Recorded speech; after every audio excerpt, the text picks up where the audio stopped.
안녕하세요. 삶의 쉼표를 찍어드리는 오후의 책방입니다. 구독자 여러분, 혹시 젖은 낙엽이라는 말 들어보셨나요? 일본에서 유행했던 말인데, 은퇴한 남편이 아내에게 딱 달라붙어서 떨어지지 않는 모습을 빗댄 조금은 슬프고도 우스운 표현입니다. 젊은 시절 우리는 사랑 하나로 결혼했습니다. 검은 머리가 팥불이 될 때까지 기쁠 때나 슬플 때나 한 몸처럼 살겠다고 맹세했죠. 신혼 때는 잠시 떨어져 있는 시간조차 아쉬웠습니다. 하지만 세월이 흘러 자식들을 모두 출가시키고 남편도 아내도 직장이라는 전장에서 물러나 집으로 돌아온 지금. 우리의 모습은 어떤가요? 하루 24시간, 1년 365일을 한 공간에서 숨쉬며 부딪히다 보니 사랑보다는 의리로 때로는 지긋지긋한 정으로 버티고 계시진 않나요? 밥 차려주는 것도 하루 이틀이지 삼시세끼 챙기는 게 감옥 같다. 집에 있어도 편하지가 않다. 아내 눈치가 보여서 숨을 못 쉬겠다.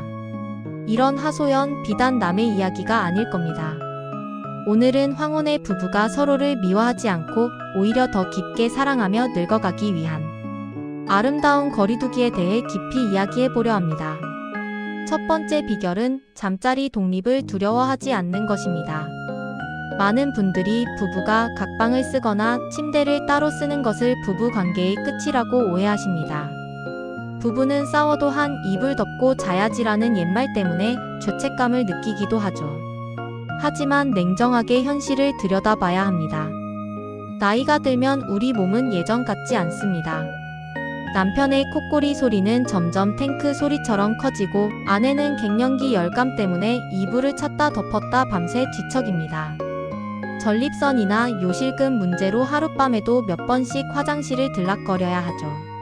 서로의 건강 상태가 다른데 억지로 한 침대에서 자는 것은 사랑이 아니라 서로에게 수면 고문을 하는 것과 같습니다. 잠을 설치면 다음날 짜증이 나고 그 짜증은 고스란히 배우자에게 향합니다. 별거 아닌 일에 고성이 오가는 이유 알고 보면 그저 피곤해서일 때가 많습니다. 최근에는 이를 두고 수면 이혼이라고 부르기도 하는데요. 저는 이것을 수면 배려라고 부르고 싶습니다.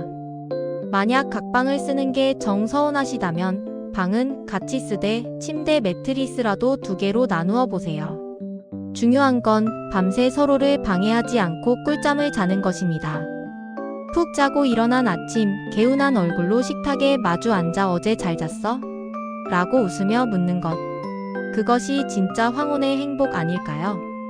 두 번째 비결은 서로의 놀이터를 침범하지 않는 것입니다. 은퇴 후 가장 위험한 생각이 이제 시간이 많으니 무조건 같이 다니자입니다. 물론 부부가 함께 즐기는 취미가 있다면 더할 나위 없이 좋겠지요. 하지만 30년 넘게 다르게 살아온 두 사람이 갑자기 같은 취미를 갖기란 쉽지 않습니다. 남편은 등산을 가고 싶은데 아내는 무릎이 아파 싫을 수 있고 아내는 친구들과 수다 떨며 쇼핑하고 싶은데 남편은 그 시간이 지루할 수 있습니다. 이걸 억지로 맞추려다 보면 사달이 납니다. 당신은 왜 맨날 밖으로만 나돌아? 라고 비난하지 마세요. 오히려 오늘 하루 당신만의 시간을 즐겁게 보내고 와라고 등을 떠밀어 주셔야 합니다. 부부 사이에도 이야깃거리가 필요합니다. 하루 종일 집에서 얼굴만 보고 있으면 할 말이 없습니다. 밥 먹었어? 자자. 이 두 마디가 전부가 되죠. 하지만 각자 밖에서 다른 경험을 하고 돌아오면 저녁 식탁이 풍성해집니다. 오늘 산에서 이런 꽃을 봤는데 참 예쁘더라. 친구 순자네가 이번에 손주를 봤다네. 각자의 고유한 세계를 인정해줄 때 부부는 서로에게 가장 흥미로운 말동무가 될 수 있습니다. 세 번째 비결, 이게 가장 현실적이고 중요한데요. 바로 철저하게 룸메이트 마인드로 사는 것입니다. 우리가 배우자에게 화가 나는 가장 큰 이유는 무엇일까요? 바로 기대 때문입니다. 내가 평생 밥 해줬으면 이제 은퇴하고 설거지 정도는 알아서 해야지. 내가 돈 벌어다 줬으면 집안일은 당신이 완벽하게 해야지. 이런 보상 심리가 우리를 괴롭힙니다. 이제 생각을 바꿔야 합니다. 내 밥은 내가 차려 먹고 내 약은 내가 챙기고 내 옷은 내가 찾는다. 배우자를 나를 돌봐줘야 하는 사람으로 보지 말고 함께 늙어가는 하숙생 정도로 생각하면 마음이 편안해집니다. 기대가 없으면 감동이 옵니다. 당연히 밥을 차려줘야 한다고 생각하면 고마움이 없지만 각자 알아서 하기로 했는데 아내가 찌개라도 하나 끓여주면 그렇게 고마울 수가 없습니다.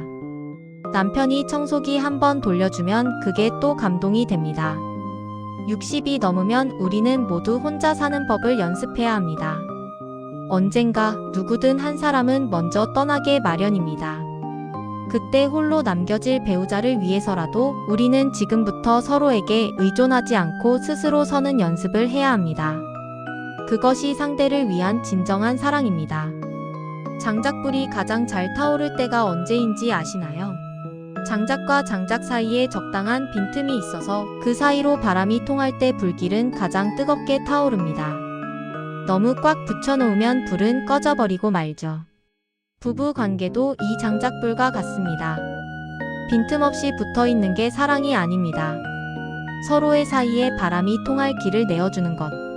그 여백과 거리 덕분에 우리는 서로를 숨막혀 하는 게 아니라 서로의 온기를 그리워할 수 있게 됩니다. 구독자 여러분, 오늘 저녁에는 배우자를 조금은 낯선 눈으로 바라보세요. 내 것이 아니라 나와 함께 이 긴 여행을 하고 있는 귀한 손님으로 대접해보세요. 적당한 거리가 당신의 황혼을 더욱 품격 있고 평온하게 만들어줄 것입니다. 오늘 이야기가 마음에 드셨다면 구독과 좋아요 부탁드립니다. 여러분의 평안한 오후를 빕니다. 오후의 책방이었습니다.